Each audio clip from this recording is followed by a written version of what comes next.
Di sebuah desa Sukajaya, Kecamatan Lindung, terdapat sebuah sekolah menengah pertama swasta yang dipimpin oleh seorang kepala sekolah yang memiliki kualitas serta kompetensi yang dapat dinilai kurang.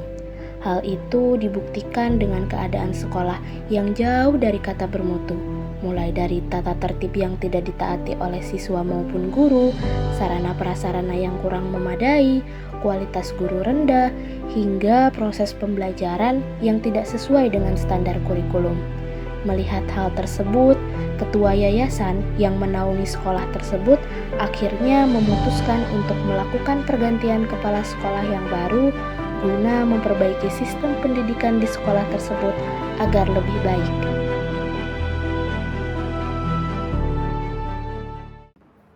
Kamu itu kepala sekolah di sini, jadi kamu itu sebagai pimpinannya, kamu itu panutan.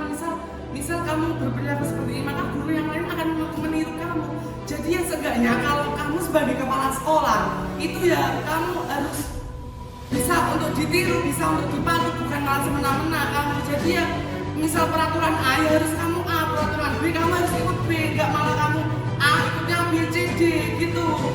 Bapaknya sendiri dan melihat ini sudah saya sebenarnya jadi kepala sekolah ini masa dia bisa aja bapaknya marah-marah atau gimana gitu dia kan nggak bisa melihat dengan sebetulnya gitu kasihlah kesempatan gitu buat saya untuk memperbaiki.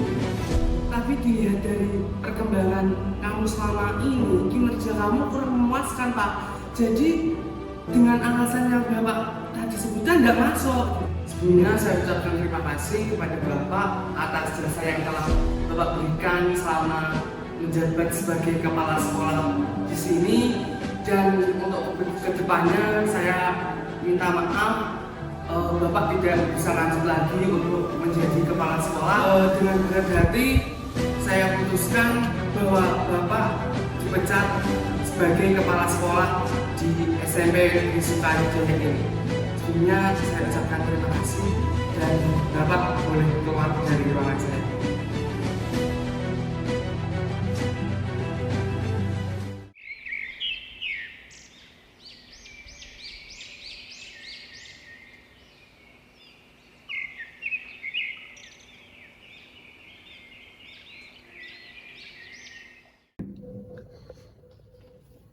Assalamualaikum warahmatullahi wabarakatuh. Selamat siang semuanya. Dikumpulkannya Bapak Ibu di sini, saya ingin menyampaikan bahwasannya nantinya akan ada pergeseran kepala sekolah yang dimana nantinya kepala sekolah baru akan dipimpin oleh Bapak Sabto. Dan untuk Bapak Sabto bisa menyampaikan sepatah dua kata untuk guru-guru yang ada di sini. Terima kasih Bapak Hendro yang sudah memberikan saya waktu untuk memperkenalkan saya kepada guru di sekolah Sukajaya ini. Perkenalkan, nama saya Bapak Sabto. Saya insya Allah akan menjadi kepala sekolah baru di SMP Sukajaya. Mohon bantuannya untuk para guru untuk meningkatkan mutu pendidikan di sekolah kita agar menjadi sekolah yang bermutu dan berprestasi dan berguna bagi masyarakat dan juga anak-anak muda yang bersekolah serta menjadi pendidikan yang pendidikan yang baik yang menghasilkan anak-anak yang cerdas, soleh dan berakhlak mulia. Cukup sekian sambutan dari saya. Waktu dan tempat saya kembalikan kepada Bapak Indro selaku Ketua Yayasan SMP Sukajaya. Terima kasih. Oke, terima kasih kepada Bapak Sabto atas sambutannya tadi. Semoga dengan diangkatnya menjadi kepala sekolah nantinya dapat memajukan sekolah ini dan semoga juga bisa bekerja sama dengan baik antar sesama guru. Terima kasih. Oke, saya ucapkan selamat dan selamat bergabung di sekolah ini. Selamat ya Pak.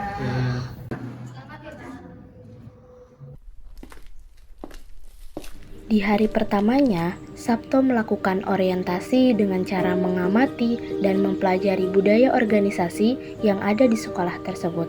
Namun, yang ditemukan oleh Sabto ialah jauh dari harapan yang dipikirkan. Akhirnya, Sabto mengetahui tantangan dan beban yang dia pikul saat ini begitu besar.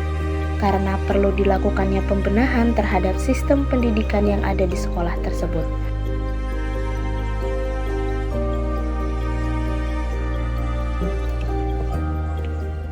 Selamat pagi Ibu Ulan.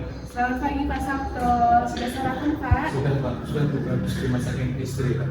Wah enak banget ya, sudah berkeluarga, dimasakin sama istri.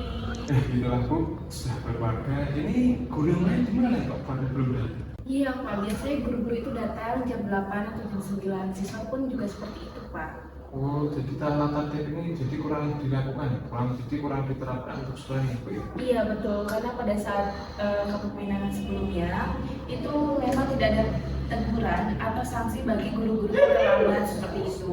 Jadi kalau misalkan itu banyak guru-guru maupun siswa itu yang terlambat seperti itu dan tidak ada hukuman sama sekali. Nah maka dengan itu harapannya dengan ada kepala sekolah baru nih Pak, semoga Bapak bisa membantu memimpin organisasi sekolah menjadi lebih baik. Mohon bantuannya Bu. Iya baik Pak, terima kasih. Saya kalau lagi ya Bu. Iya baik Pak.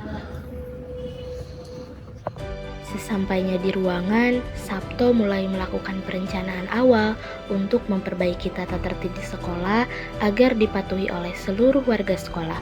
Sabto membuat pengumuman kepada Dewan Guru untuk melakukan rapat pukul 13.00 atau ba'da zuhur di ruangan guru untuk membahas tata tertib serta peraturan sekolah. Assalamualaikum warahmatullahi wabarakatuh. Waalaikumsalam warahmatullahi wabarakatuh. Saya selaku kepala sekolah SMP Sukajaya ya yang ingin menyampaikan kepada guru-guru bahwa ada penegasan untuk tata tertib sekolah guna memperbaiki tata tertib yang kurang efektif dan efisien. Izin Pak, untuk apa kita membedah dan memperbaiki tata tertib yang sudah ada? Toh tata tertib yang sudah ada sudah cukup efektif dan relevan untuk digunakan. Betul Pak, lagian mau dirubah gimana lagi, toh kita udah nyaman sama tata tertib yang sekarang. Saya mengerti, tapi kan kita melihat dari pagi itu udah banyak banget murid dan siswa yang telat. Nah, maka dari itu dilihat kan juga nggak enak. Maka kita akan membuat peraturan yang baru tata tertib yang menegaskan. Nah, agar para murid dan guru itu lebih disiplin guna menjadi sekolah yang baik dan menjadi sekolah yang berprestasi. Jadi bagaimana langkah dan strategi Bapak Sabto untuk mewujudkan harapan Bapak itu?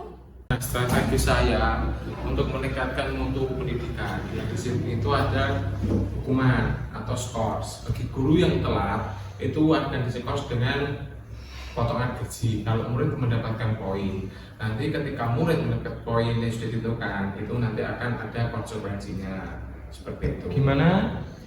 Kalau saya sih Pak, saya setuju dengan peraturan yang dibuat seperti itu. Mana yang lain? Iya, setuju. Ya setuju. Baik, jika semuanya setuju, maka penerapan akan dimulai besok pagi dan rapat bisa ditutup.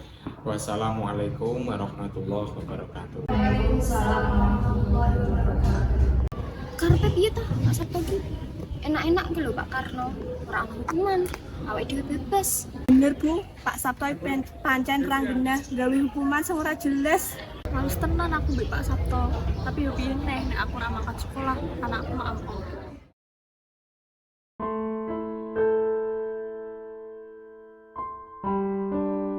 Sore hari, sepulang dari sekolah, Sabto memikirkan strategi yang harus dilakukan untuk meningkatkan mutu pendidikan di depan teras rumah. Tiba-tiba, sang istri datang menghampiri.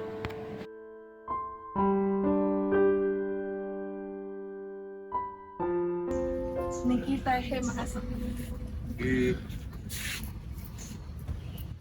Ngapa ta sore-sore kok ngelamun ki? Ora lho Bu, iki urusane akeh tenan. Wong guru-guru disiplin do angel men, malah do gremeng. Ya Allah, ya Allah. Sing sabar Mas, iki bagian saka perjalananmu. Alon-alon selalu dipetke Gusti Allah. Semangat Mas. Nggih, doake mawon nggih Bu. Nggih selalu Mas. Rencana Sabto selanjutnya yaitu meningkatkan kualitas guru. Hari itu, Sabto ikut serta dalam proses kegiatan belajar mengajar. untuk melihat kompetensi guru-guru dalam proses pembelajaran, bagaimana guru tersebut menerapkan model pembelajaran yang baik, dan sebagainya. Assalamualaikum anak-anak, selamat pagi. Pagi Bu. Apa kabar? Buka halaman 60, ringkas bagian tersebut dan kerjakan halaman 62, langsung dikumpulkan di depan ya nanti.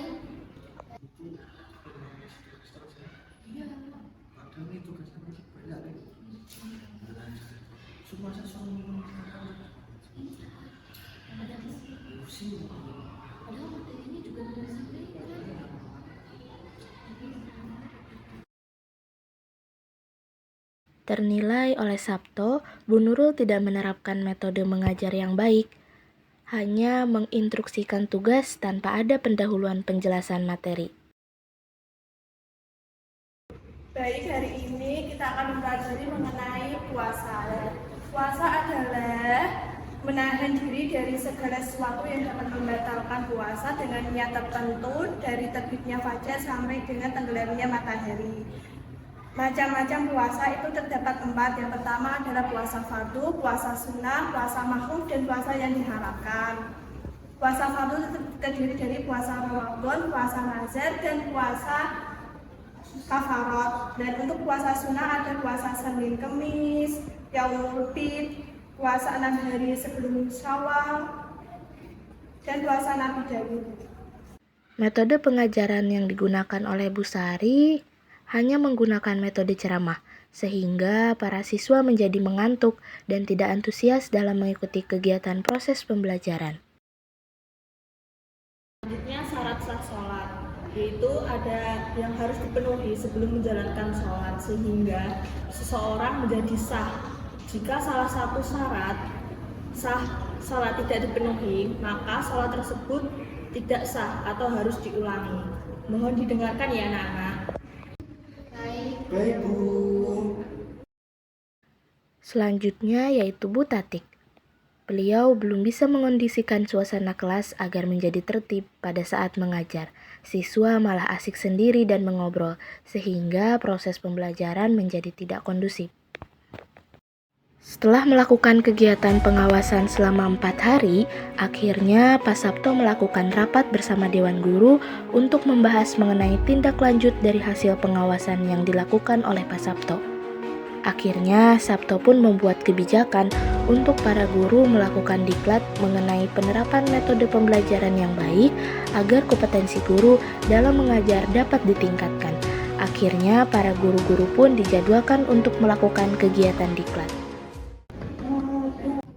Assalamualaikum, permisi Pak. Waalaikumsalam, silahkan masuk.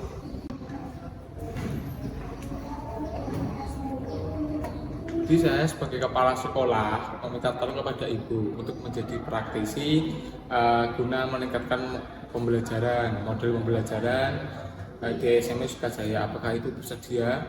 Oh iya, saya bersedia kok Pak. Kira-kira nanti berapa hari ya dilaksanakannya? Terus berapa peserta nanti? Allah akan dilaksanakan 7 hari dan pesertanya insya Allah ada 3-5 guru. Saya melatihnya mulai minggu depan ya Pak. Kira-kira masih ada yang bisa saya bantu lagi? Iya Bu, minggu depan dimulai.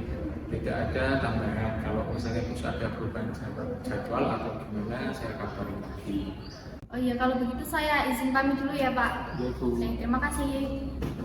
Assalamualaikum warahmatullahi wabarakatuh. Waalaikumsalam warahmatullahi wabarakatuh. Nama saya Ibu Risma. Di sini saya sebagai guru praktisi yang akan memimpin berjalannya diklat yang dituju oleh Pak Sabto. Dulu di sini macam-macam metode pembelajaran itu nggak cuma metode ceramah ya, ada metode demonstrasi, metode simulasi, metode diskusi, sama metode sumber saran. Nah, metode diskusi itu ada metode diskusi kelas sama metode diskusi kelompok kecil. Nah, metode yang digunakan Ibu Guru jangan cuma ceramah aja, nanti muridnya pada bosan. Bisa menggunakan 4 metode yang lain, contohnya metode demonstrasi sama metode diskusi. Gitu. Ada yang mau bertanya? Saya Bu.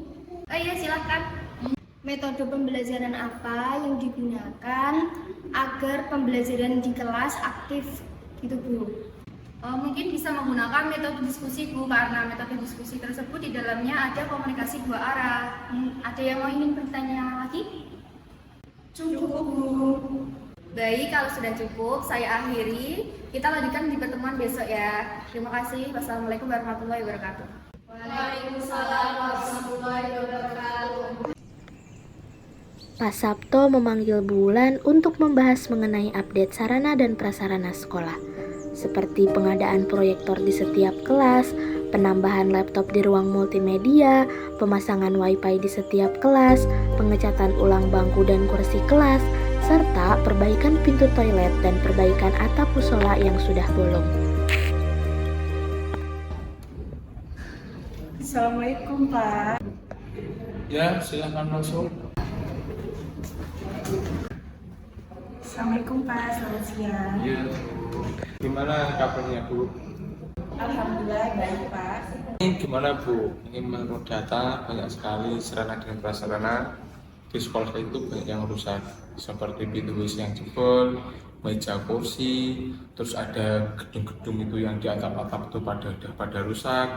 Ada di kelas 2 itu ada atap yang jebol, maksudnya jebol itu waktu hujan airnya masuk ke kelas.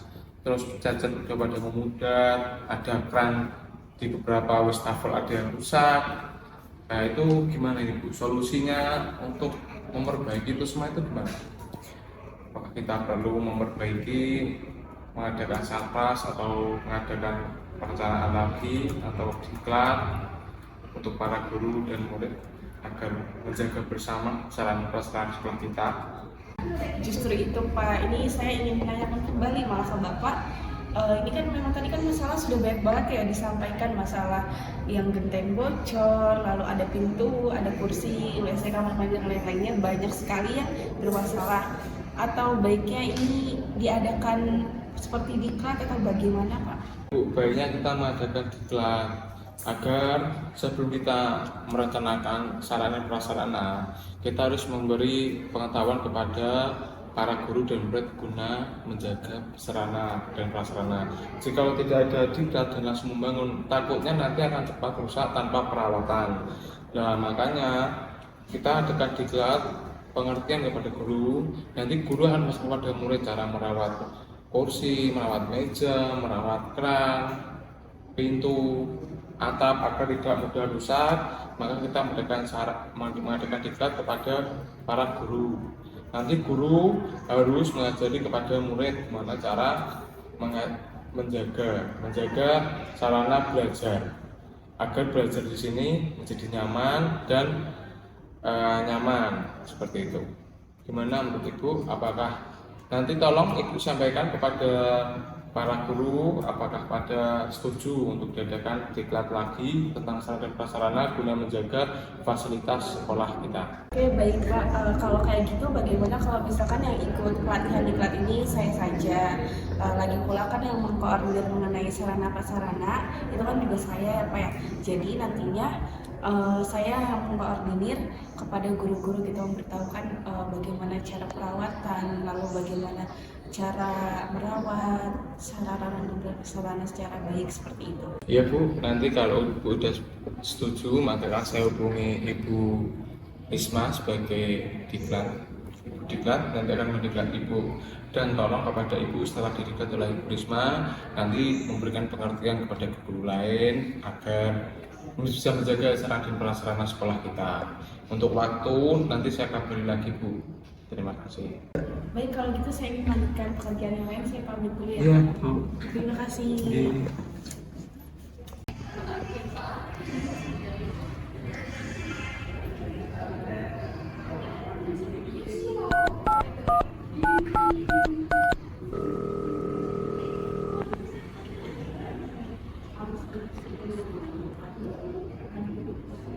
Halo, Ibu Risma, apakah besok Senin bisa mengadakan diklat khusus sarana dan prasarana di SMP Sukajaya?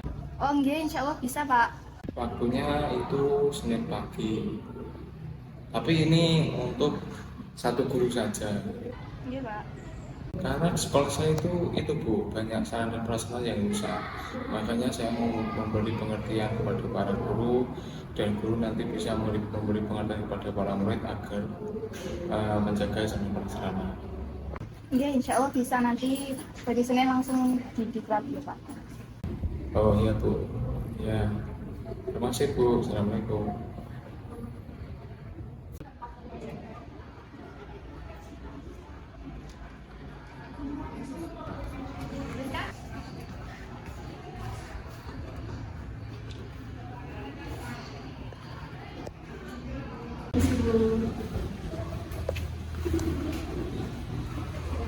Assalamualaikum warahmatullahi wabarakatuh. Perkenalkan pula nama saya Ibu Risma. Di sini saya sebagai pendiklat yang akan mendiklati bulan mengenai manajemen sarana dan prasarana. Waalaikumsalam warahmatullahi wabarakatuh. Baik Bu Risma, terima kasih telah menerima saya menjadi peserta diklat Bu Risma. Baik, insya Allah saya akan mengikuti diklat ini dengan baik. Langsung saja ya bulan yang sudah diterapkan di PPT, yaitu berjudul manajemen kelengkapan sekolah, klasifikasi jenis prasarana pendidikan di sekolah menjadi dua macam, yaitu yang pertama prasarana pendidikan yang secara langsung digunakan dan untuk proses belajar remaja. Contohnya seperti ruang kelas, ruang perpustakaan, ruang praktek keterampilan dan laboratorium. Kemudian yang kedua ada prasarana sekolah yang keberadaannya tidak digunakan untuk proses belajar mengajar, tetapi secara langsung sangat menunjang terjadinya proses pembelajaran. Contohnya kayak kantin, tanah dan jalan di sekolah, terus kamar mandi, ruang kesehatan, ruang guru, ruang kepala sekolah, dan tempat parkir kendaraan. Nah, selanjutnya ada tahapan manajemen sarana dan prasarana. Yang pertama ada perencanaan sarana dan prasarana pendidikan. Jadi di sini merencanakan apa saja yang dibutuhkan untuk sarana prasarana pendidikan di sekolah yang dibutuhkan. Kemudian yang kedua ada pengadaan sarana dan prasarana pendidikan. Ada pemeliharaan sarana dan prasarana. Kemudian yang keempat inventarisasi sarana dan prasarana pendidikan. Kemudian yang kelima yaitu penghapusan sarana prasarana pendidikan.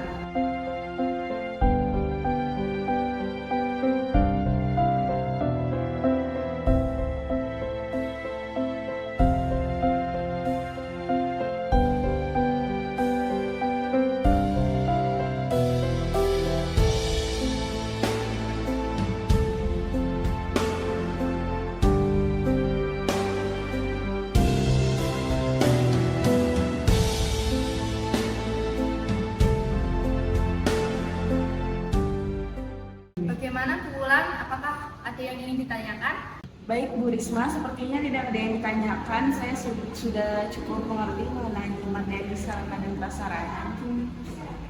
Baik, bulan kalau begitu pertemuan kali ini saya cukupkan ya. Wassalamualaikum warahmatullahi wabarakatuh. Baik, terima kasih. Waalaikumsalam warahmatullahi wabarakatuh. 3 bulan berlalu sudah terlihat hasil pembenahan yang dilakukan oleh Sabto selama 3 bulan ke belakang. Kedisiplinan sudah teraplikasikan di sekolah tersebut, dibuktikan dengan tata tertib yang sudah dipatuhi oleh seluruh warga sekolah. Para guru yang sudah mengikuti diklat mengimplementasikan hasil belajarnya di dalam kelas dengan menerapkan beberapa model pembelajaran dan membuat proses pembelajaran menjadi lebih efektif dan lebih efisien.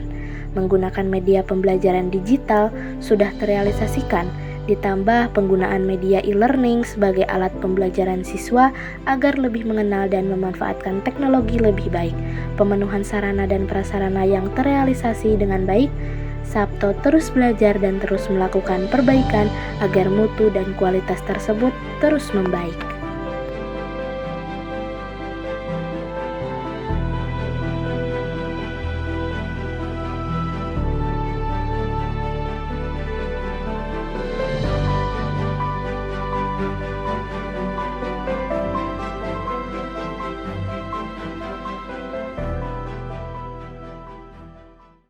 Pak, perkembangan sekolah jenengan. Alhamdulillah Bu, niki wis apa maksudnya wis rodok tertib lumayan diadakan diklat saking ketertiban sekolah saat ini kan udah ada etika sarpras mulai dibangun mulai sarprasnya membaik semua membaik kayak mau ibu. Ala gembon nek ngoten.